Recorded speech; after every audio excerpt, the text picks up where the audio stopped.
డార్క్నెస్కి లైట్కి fight జరుగుతూ ఉంటుంది.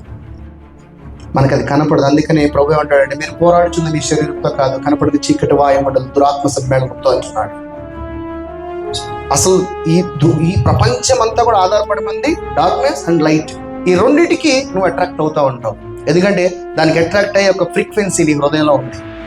అది డిజైర్ అనుకో, అట్రాక్షన్ అనుకో, టెంప్టేషన్ అనుకో, వాట్ ఎవర్ ఇట్ ఈస్, ఆ హృదయం నుంచి దానికి నువ్వు అట్రాక్షన్ అవుతూ ఉంటావు.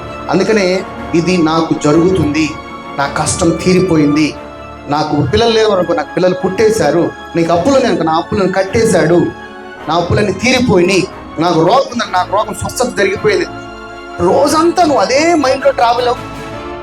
ఒకవేళ నీలో దుఃఖం ఉన్నా కానీ ఒక జాయ్ని నువ్వే నీ ఒక మైండ్ సెట్లో క్రియేట్ చేసి, నాకు ఈ ప్రాబ్లం ఆల్రెడీ నేను పొంది ఉన్నాను, మనము ఆయన యొక్క తిన్న దెబ్బల చేత స్వస్థత పొంది ఉన్నాము అని అన్నాడా, లేకపోతే పొందుతారు అన్నాడు.